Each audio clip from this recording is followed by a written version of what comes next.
Hello, everybody out there in YouTube land. Welcome back to Diego Knows. I, of course, am Diego, and today we're going to talk some more about Thelma and Louise. That's right, Thelma and Louise, everyone's favorite chick flick from the early 90s, all right? It was so famous, it was so good, I never saw it. This is my first time watching it, okay? I have officially finished watching Thelma and Louise. I finished it yesterday. Oh my God, I see why you girls like this movie so much. I do. There's some good stuff here. There is some good stuff here, okay? But the name of this, what I do here, I call it chick flick destruction because I'm gonna rip apart your chick flicks. Okay, I've watched a lot of chick flicks. Okay, mostly I like guy movies, but I have watched a few chick flicks. Okay, most of them are shit. Some of them are pretty good. And this one it's got its good qualities, but there's a lot that I just fucking hate about this movie. Okay, it says a lot of wrong messages in this movie. Okay, but having said that, I do understand why this film is so popular. Now that I've watched the whole thing, I understand why it's so popular. Okay, all right. So I'm going to continue my review. This review here? This is part 6 of my review here for Thelma and Louise. Okay. So I want to let you know right away that I do not censor myself here. I'm going to give you a straight man's point of view. That's what I do. Okay, whether you like it or not. Okay, I'm going to tell you the way I would tell anybody. Okay, I'm going to talk to you the way I would talk to a guy if I just finished watching this movie, and tell you what I thought about it. Okay, so if you're easily offended, if you're easily triggered, okay, if you wear your heart on your sleeve, okay, get the fuck out of here right now. Okay, I will not censor myself for you. Okay, I'm going to tell you the honest God truth, whether you like it or not. The real question is, you got to ask yourself, can you handle it? Can you handle the truth? I don't think you can. I don't. We'll see, won't we? Okay. All right. So to go where we left off in the last video, okay. What do you call it? Susan Sarandon, Louise, she broke up with her boyfriend Jimmy after he gave her the money. He gave her the money. She gave it to a Thelma, Gina Davis, for safekeeping. But Gina Davis was fucking Brad Pitt, JD. Okay, and then while she was bragging to her friend Louise about it downstairs at the diner, JD stole the money, the $6,700. That was Louise's life savings. They were going to use that money to get away after they murdered somebody. They were going to go to Mexico. And we're going to be drinking margaritas by the seaside, mamacita. Yeah. Okay, well, that's not going to happen now because Brad Pitt stole the money. He stole their life savings and ran off with it after he fucked Thelma. Okay, literally and figuratively. Okay, so now Louise is all fucking upset. She has a little moment here where she looks at this old lady and they stare at each other, and she realizes that this is her fate.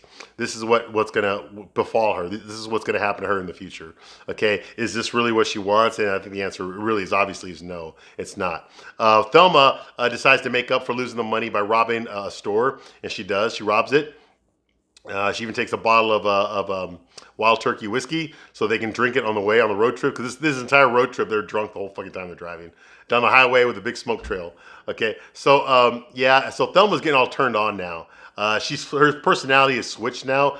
She's tired of being passive in her life. Thelma is tired of having to react to everything in her life. She's starting to be proactive now. She's starting to create things now. She's starting to move the plot forward instead of reacting to stuff happening to her. She's now instigating stuff now, okay? Which is a different shift for her character. Okay, in the beginning of the movie, she was more reactive. Okay, Louise wants to go on vacation. Okay, let me ask my husband. Okay, my husband doesn't want me to. Okay, maybe I shouldn't go. Okay, she's basically, reacting to what's happening to her. Now she's actually being proactive. Okay, preemptive, you could say. All right, instead of reacting to being robbed by the guy that she fucked, she decides she's going to be a robber herself and get the money back that way. Not the best frame of mind to be in, but neither one of these women is very smart. I'm sorry, ladies, I know you love her. Okay, I get why you love these women so much. I get it. Okay, but they're not very smart. Okay, they're not very smart, and they're definitely not role models. They're not role models. Okay, I know you all love them so fucking much because you relate to their feelings, you relate to their circumstances, you relate to all this kind of shit. It's a lot easy. It's very easy to fucking blame men for all the bad choices that you made in your own life. It's extremely easy to do that. It's easy for men to do that as well, to blame women for all the bad things that they did in their life, for all the things that didn't turn out the way they wish they had. Okay, that's not a healthy way to look at life. Okay, it's not healthy. It's not a very good way to look at life. All right, you're not going to make friends that way. You're not going to keep relationships that way. You're going to end up a very lonely and bitter person if you subscribe to those attitudes about life. Okay, there's times in life where you have to accept responsibility for your own actions. Now, I feel sorry for these women. A lot of the stuff that they happened was beyond their control. Thelma did not ask to get raped that night. Okay, she didn't ask for that to happen. Okay, but it's not about what happens to you; it's how you handle the situation. Okay, and these women did not handle it right. They did not handle it in a positive way. They did not handle it in a way that's conducive to a healthy lifestyle. Okay, instead they decided to go with their feelings, which started off with, for Louise, it started off with revenge. You know, this guy triggered her in a way that he didn't realize that he had. Okay, so she blew him away, and then everything just snowballed from there. Okay, they didn't ask for this to happen, but it did happen, and they get to choose how they handle this dramatic situation, and they made a lot of bad choices, and they're still making bad choices. Rather than turning themselves in and they're making things worse. Now they're robbing stores. Now they're on a revenge spree. Now they're fucking doing all sorts of shit. They're out of control. They're out of control. Okay, they realize that they've lost all the things that were important to them. The cops already know who they are. They know where they're going. They know what kind of car they're driving. Okay, it's only a matter of time before before the cops close in on them, and they're aware of this on some extent. Okay, but they still want to believe that maybe there's a better life for them out there somewhere beyond the fucking beyond the desert. Somewhere out there is something, you know. So we'll see what happens. Okay, all right. So that's going on. So to go back to where we were when we left off. Okay. Brad Pitt's character, JD, is his name. He gets arrested. That's not his real name. His real name is I'm the Great and Powerful Oz. That's his real name. Okay, but he goes by the alias of JD so that people won't know who he really is. Okay, yeah, he actually called himself that in the movie when he was jumping on the bed. Okay, so Jimmy tells the cops that he gave that amount. Jimmy told the cops that he gave $6,700 to the girls, to Louise, his girlfriend. Okay, and JD gets arrested, and when he got arrested, they found $6,600 on him. Okay, so when they bring him into the police station, Daryl is there. He doesn't realize that this is the guy that fucked his wife, but he's there. Okay, and he gets pissed off that the cops don't acknowledge him. He says hi to them, and they fucking ignore him. He gets ignored. Hal, that's a Harvey Keitel's character. He's the only nice guy that we meet in the entire movie. He's the only decent human being in this entire movie. Okay, is Hal, the cop. Okay, Harvey Keitel's character. Okay, he actually cares about these women. He doesn't want them to get blown away. He doesn't want them to get shot. Okay, he wants to hear their situation. He wants to fucking plead on their behalf. What happened was an accident. Yes, they'll probably have to do some time, but it's not the end of their life. Okay, like they think it is. All right, but they're making it worse, and he's trying to stop them from making it even more worse. He's trying to keep them alive, basically. All right. So he's there. And him and the FBI guy, Max, they start questioning JD about what happened, how they found the $6,600 in cash on his possession, when that's almost the exact amount that Jimmy already told the cops. That's how much money he gave Louise. So obviously he rolled them, and the cops realized this, that he stole the money from the girls. Okay, that was their getaway money. Okay, in Oklahoma. Okay. And they ID'd him. Jimmy ID'd him through some mugshots because JD is an ex-con. He's out on parole. He jumped parole. Okay, so he ID'd JD. So yeah, that's the guy I saw with the girl. That's the guy I saw with Thelma. Okay, so they know he did it. Okay, he tells JD that the girls are wanted for murder, and JD's very nonchalant. He's very like, really, they're wanted for murder? I didn't know nothing about that, but now that you mention it, they did seem a little bit jumpy. So he's just fucking playing with it. He's like, you're starting to annoy me. And the cop's like, yeah, you're annoying me too. He's like, well, damn, man, it looks like you all got some lot in common. Maybe I should just leave the room and y'all can do your thing together, So they're like, they're not having this fucking punk. They're not having any of this fucking attitude. So he is a punk. JD is a fucking punk. All right, so Harvey Keitel decides, Hal, he decides he wants the room alone. Okay, and he basically threatens the guy. He's like, listen, motherfucker, okay, these girls are in trouble, okay, and you just made their situation worse by robbing them, okay? And I swear to God, if you do not tell me what you know, I will make it my personal life mission to fuck with you. And I'll have them pass you around in fucking prison. That thing. So he basically intimidates him to basically reveal everything that he knows about the girls. Okay. And JD's like, well, what'd I do? I didn't do nothing. You know? This is a crock of shit. Okay? He's like, do you think those girls would have committed armed robbery if you had stolen their money? Well, how do you know I took it? So Hal fucking hits him with a cowboy hat. Don't lie to me. There's two girls out there that had a chance. And you screwed it up for them. And I'm going to blame you. I'm going to be on you like flies on shit. Your misery is going to be my goddamn mission in life. So, yeah, after that speech, JD does break down. The cops let JD go, okay? While he's walking past, he notices Thelma's husband standing there, Daryl, the piece of shit asshole. And he taunts him. He's like, oh, yeah, I like your wife. You know? And he's like, you son of a bitch, I'll kill you. And the cops are holding him, I'll kill you. You know, and he's just like, oh, yeah, I really liked your wife. Oh, yeah, he starts doing that shit, of course. Of course, just rub it in, man. Just rub it in, okay? Well, you know, I don't know. I don't get it. I don't know what... they're both assholes, both of them. So it's hard for me to really feel sorry for him, for his wife cheating on him. He was a piece of shit. But she cheated on him with another piece of shit. Okay? So, ladies, for those of you who do not realize this, I'm going to spell it out for you, okay? When you're married to one piece of shit and you cheat on him with another piece of shit, what do you think that makes you? That's right, a piece of shit, okay? So there's no innocence here, okay? All right. So I'm sorry, I don't feel sorry for all three of them. Honestly, I don't. I feel sorry for the situation they're in. I don't feel sorry for the decisions that they made. Okay? There's no good people in this movie except for Hal. Hal's the only like decent human being, and he had to threaten this kid to get him to fucking confess to what he knows. All right? He's the only decent human being in this whole fucking movie. He's the only good guy in this entire fucking movie. All right?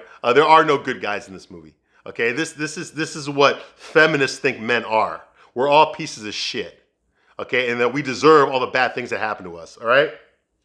Because all the bad things that happen to women, they didn't deserve. But all the bad things that happen to men, they brought it on themselves, okay? Well, I hope that for those of you that were watching this movie and reading between the lines, you can actually see that a lot of the bad things that happen to these women happen because of their own actions.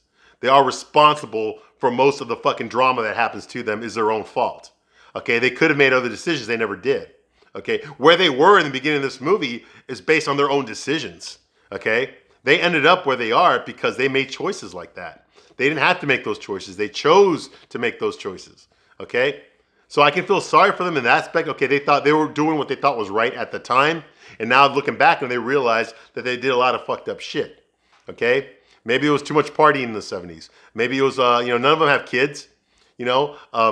Louise has never been married, as far as we know. Okay, she's the oldest one. She's 44, so she's been fucking drinking and smoking and listening to country music. Okay, and she obviously didn't go to school or anything because she's working as a waitress at a diner. Okay, now how can she afford a '66 Thunderbird? That's a classic. That car costs a lot of money. How the fuck she can afford it? I don't fucking know, but she can. That's her pride and joy. It's her baby. She won't even let Thelma put her feet on the dash. But later on in the movie, she does. She lets Thelma do that, and she doesn't give a shit anymore. Which means she doesn't give a shit about her car. She doesn't give a shit about herself. You know? And I think that's what's being communicated here in this movie, is that these women are starting to not give a shit about themselves. Okay? For the first time, they're being like, fuck our lives. Just fuck it. You know, everything we did was wrong, so it doesn't fucking matter what we do now. You know? Better to burn out than fade away, right? All right. Yeah, that's from Highlander. Okay. So that's going on here. So like I said, JD taunts Daryl at the police station, you know, and Hal hits him with the cowboy. Okay, so the cops let JD go. He taunts him. Okay. Later on, the girls stop at a gas station, and the mullet posse. Of course, it's a redneck station. The guys that are putting gas in her car, they've all got mullets and the fucking, and the cowboy hat on, the fucking, not the cowboy hat, the baseball cap on, the Joe Dirt look, all right? Everybody there's got the Joe Dirt look, all right?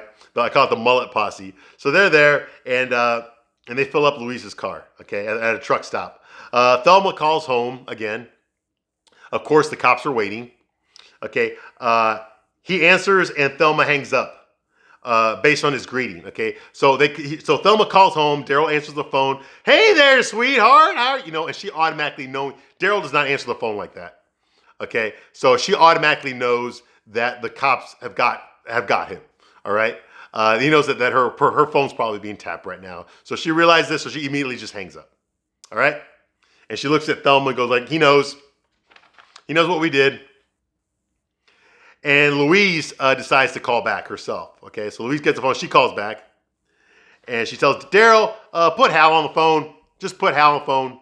Okay, she knows the name of the cop. All right? So Hal talks to her. Okay? And he asks her if they're okay. Are you girls all right? You still with us, right? And now Hal actually has a little heart-to-heart talk with Louise over the phone. He tells her, listen, ladies, at this moment, you have not been charged with murder. Okay, we just want you for questioning. Okay? But Thelma is charged with armed robbery. Look, I know about your plan to go to Mexico. You're never going to make it there. And Louise immediately hangs up. She's like, holy shit. He knew that we were going to Mexico. So Louise hangs up and she realizes that JD must have given them up. Okay, the cops must have gotten a hold of JD, which they did, and told the cops that their plan was to go to Mexico because Thelma must have told JD that their plan was to go to Mexico. So Louise is like, God damn it, Thelma! We only had two things going for us. Nobody knew where we were, and nobody knew where we were going. And now one of those two things is gone. You need to stop talking to people. We're fugitives now. Start acting like it. And Thelma's like, I'm sorry. I just told him that if we ever go to Mexico, look us up in Mexico. I didn't mean for him to know that kind of bullshit. Okay. Once again, Thelma's a fucking idiot. All right. But I've been saying that since the beginning. The flags are all there. Like I said, these women are not very smart. All right. They're not professional criminals. Okay. Okay, so Rose, now I did do some research while watching this movie. There actually was a real group of Thelma and Louise girls. It was Rose Marie Turford and Joyce Carolyn Stevens. However, I guess they were inspired by this movie. They went on a fucking crime spree. These two women went on a crime spree themselves. They actually robbed a lot of people, but they did not kill anybody. They did not kill anybody, okay? But they robbed, I think it was about $150,000. They robbed a bunch of guys, a bunch of truckers. They just robbed them, okay? They ended up taking off with like $150,000 worth of shit, stolen money, all right? But of course, they got caught and had to give it all back. But they did not kill anybody, all right? Now, I brought that up because there was like a copycat thing of Thelma and Louise girls out there. They saw this movie and they decided to go on a crime spree themselves, right? But it was kind of fucked up. So in case you look it up, okay, that did really happen. But they didn't kill anybody. All right, now back to the movie.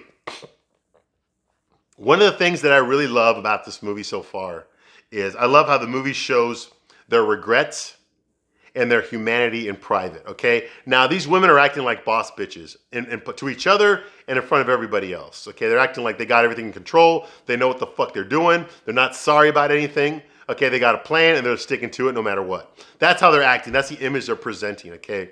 But this movie does show these little candid moments, these little private moments, okay? The stuff that nobody sees. Like if this was real life, what you're seeing now, you would never see, okay? This is the stuff that happens in private when there's no one around. And during scenes like that, we can see that Louise is barely trying to stop herself from having a nervous breakdown.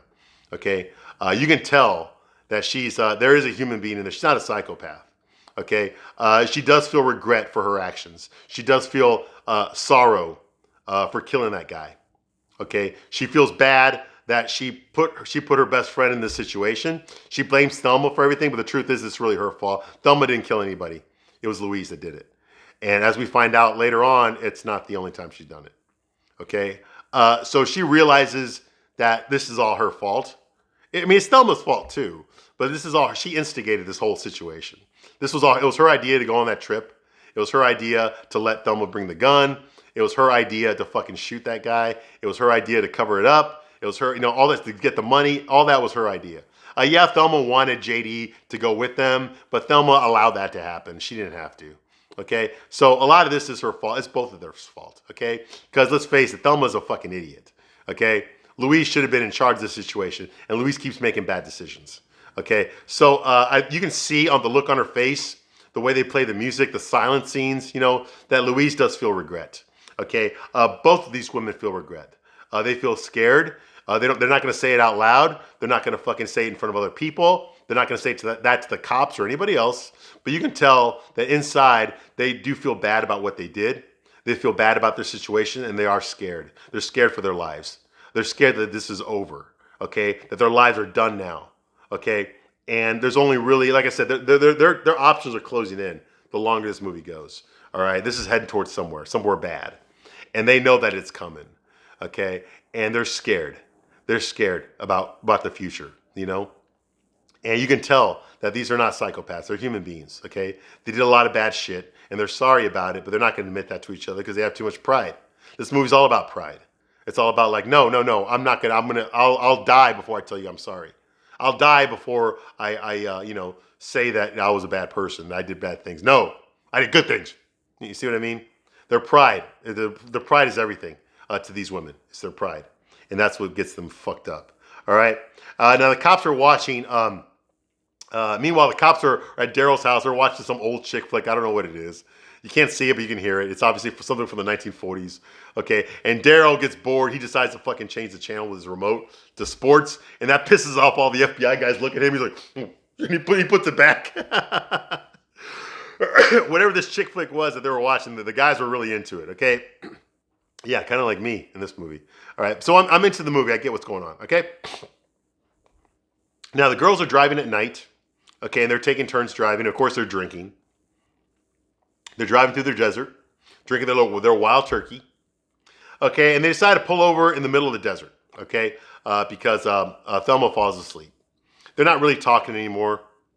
They're sitting there, and I guess Thelma doesn't sleep or something, but she gets up out of the car, and she just walks out in the middle of the desert in front of the car, and she just looks at the sun, all right? She looks and watches the sun come up, and it's just silence. It's just her staring at the sun, And I keep getting that feeling like Interview with the Vampire in 1993, the scene where Brad Pitt looks at the sun going down, going up for the last time in his life, and I could tell that kind of Louise is going there, like she's appreciating how beautiful the sun is coming up. Because I think she knows in the back of her mind, she knows that she's never going to see it again. This is the last time, She's already made that decision inside of her that her life is over. Like, this is it, She can't stop now. She can put on the brakes. She can't do a U-turn. She's got to keep going. This is a false narrative, but it's the narrative that she's going to go with. She's going to hold on to that. Because like I said, pride is more important to her than facing the consequences of her action. No, fuck that. I'm going to keep going. No matter what, And of course, Thelma's there too. And Thelma, these girls are kind of relying on each other to give each other strength. When one of them falters, the other one fucking picks up the slack. When one of them considers, okay, let's just fuck it, let's turn ourselves in. The other one's like, no, we're gonna keep going. They're doing that to each other, back and forth. When they both falter like that, the other one's like, no, we gotta keep going. So they never get a chance to actually, turn themselves in. Because when one of them wants to do it, the other one says, no, we gotta keep going. And they both do that to each other. Okay, so Thelma confronts Louise like, hey, what are you doing? And she's like, oh, nothing, I'm just out here. So they decide to get back in the car. Everything's okay. But you can tell based on Louise's face and the silence that she's not okay. All right, so they get back in the car, they start driving again at night.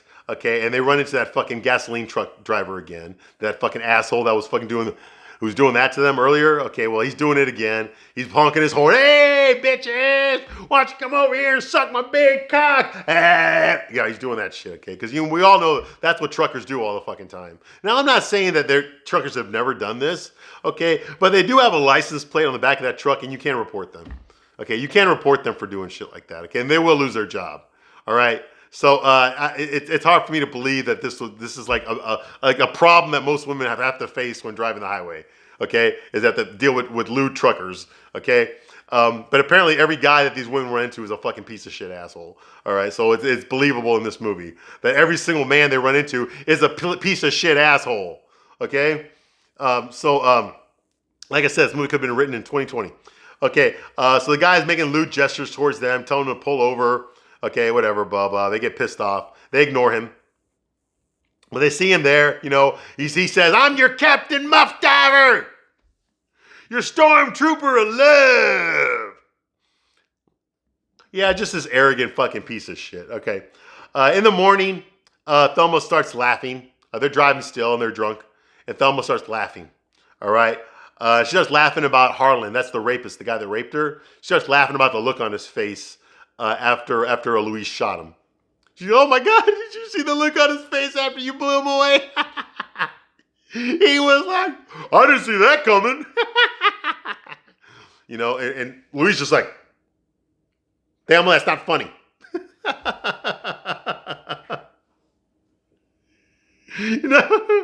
Remember, he said, suck my dick. And then you're like, that's not funny. So Thelma's like, I know. Tell me, Louise, it happened to you, didn't it? She's like, what? You got raped. That's what happened in Texas. You got raped. Well, Louise fucking pulls the car over. She stops the car. She's, I'm warning you, Thelma. Drop it. We're not talking about that. You understand? All right. I'm sorry. Okay. She gets back in the car and they start speeding off again. Now they're doing about 110 miles an hour. It's daylight now. And guess who shows up? A state trooper with his lights flashing. He follows them. He makes them pull over. Now it's just one guy in there, okay? But they get pulled over. He has to see their license, okay? They're going about 110 miles per hour. Okay, and he makes Louise get into the police car with him in the passenger side, but Thelma stays there. And Thelma puts so he's there with her license, all right, and he basically tells her, "Hey, you're in a lot of trouble, young lady. You're in a lot of trouble, And this guy's your typical fucking cop, the big sunglasses, the big hat, the shiny buckles, the shiny fucking badge, and all that kind of shit, right?" Well, Thelma decides to walk up to the cop in his car. Says, hey, why don't you let my friend go there? He's like, ma'am, you need to get back in that vehicle. And she's like, no. She puts the gun to his head. You need to let my friend go right now. So he's like, and I swear to God, the guy starts pissing himself. He just turns into an immediate pussy. Like, what the fuck, man? Not even the cops are real men in this movie, okay? Like this guy's never been trained to handle a situation like this, okay? Instead, he starts crying, okay? He starts crying. Oh, don't shoot me, please. I got a wife. I got kids. Please don't do this to me. I'm sorry. I won't say nothing. Like, what the fuck, dude? Like, what the fuck? And Thelma's just having a blast. Like, oh, my God, you better be nice to your wife. My husband wasn't. Look what happened to me. That kind of thing. So she forces him out of the car. She has Louise grab his gun and shoot the radio. She tells Louise to shoot the radio. She shoots the car radio. He's like, no, the police radio. So she shoots the police radio. And then they put him in the trunk. They shoot some bullet holes in the trunk. And of course, the cop pisses himself when he sees that. And they lock him in the trunk. All right. And they take his gun, they take his ammo, and they get back in their Thunderbird and they fucking drive off and leave him there in the fucking hot ass fucking desert. All right. And of course, they're fucking all giddy about it now. Okay. They're all happy about what they did, And Thelma says, I believe I got a knack for this kind of thing. And Louise is like, yeah, I think you do. So they're all happy. They just fucking rolled a cop. It's not looking good. Not looking good. They're just digging a deeper grave for themselves. I swear to God. Okay. Meanwhile, Hal and the cops are talking, okay? They're talking about the girls, okay? And they're like, and the FBI guy says, like, I don't know about these girls. I don't know if they're smart or if they're just lucky. Hal says, like, hey, brains will only get you so far, okay? And luck runs out eventually for everybody. So he's like, eventually we're going to catch them. Okay, so meanwhile, Louise, she drives. She's drunk, of course, drinking fucking the wild turkey. And they drive into a herd of cattle. Yeah, they drive into a bunch of fucking cows that are in the middle of the road. And the cowboys are trying to get the cows out of the way. They're like, hey, get the cow out of here. That kind of thing, And they start having second thoughts. They start having second thoughts about what they've been doing. Okay, and that maybe they should have gone straight to the cops. Maybe they should have just turned themselves in after it happened, after they shot the guy. And Thelma's like, we'd still be in trouble. We still have our lives ruined. That guy was hurting me, and if you hadn't shown up, he would have hurt me even worse. And nothing would have happened to him. Now, that's bullshit, okay? They're just rationalizing their own actions, okay? I don't know about you, okay, but rape has never been a throwaway crime, okay? If a man, even in 1990, if a man gets accused of rape, his life is over, okay? That goes on his record, okay? No one will ever trust him again. Because when you're, unlike other crimes, okay, when you're accused of rape, you are presumed guilty until proven innocent, okay? When you get accused of something like that, you're automatically guilty. Okay, you're automatically guilty. And even if you go through a trial and you're found not guilty in a court of law, that just means that you're another example of the patriarchy that always gets away with this stuff. This is what I'm talking about. They have to rape us there and they let him go. They always let him go. No, he didn't fucking do it. See, that never enters the mind of a feminist. That the guy didn't do it, the girl made it up. That never enters their mind. Okay? Any guy who's been accused of that has always presumed guilty until proven innocent. And even if they're proven innocent, it's just used as an excuse how the court system is against women and favors men, which is bullshit. It's actually the other way around. Okay? So no, if this guy had been charged with rape, if he'd been accused of rape, there would have been an investigation. Okay? There would have been there would have been repercussions for this. Okay? He wouldn't have gotten away with it scot-free. Okay, that's a bullshit narrative. It's not true. You talk to any court system, they'll tell you the truth. Okay, a man's life is ruined when you accuse him of rape. Okay, they will never, all the time. Even if he's found not guilty, the fact that he was accused, he's an accused rapist, is just as bad, almost as bad. Okay, so no, that they would have believed her before they believed him. All right. So Thelma says, like, they would have thought I asked for it. My life is better now. At least I'm having fun. I'm only sorry you killed him and not me. Well, this is what I'm talking about, okay? They're starting to rationalize all their actions. They're starting to justify all their behavior. Now, they're not just doing it for us, the audience. They're doing it for themselves, okay? I think in the back of their minds, they know that they're wrong. I think they know that they're responsible for a lot of this shit. But it's easier to blame someone else than it is to blame yourself. And these women are very good at that. Okay? They're trying to rationalize what they're going to do. They're trying to rationalize where their life is going right now at this moment. Okay? They're trying to justify not turning themselves in. You got to come up with an excuse to why you're the right one and they're the wrong ones. And that's what they're doing right now. They're rationalizing. No, we didn't do anything wrong. We had to do it. We couldn't turn ourselves in. That would have ruined our lives. At least this way we got a chance. At least this way we're having fun. You see what I mean? They're trying to rationalize their own actions, okay? Which is something that a lot of career criminals do. Like Robin Hood, he stole from all these people, but he did it for the poor, right? So therefore it's okay. The ends justify the means, right?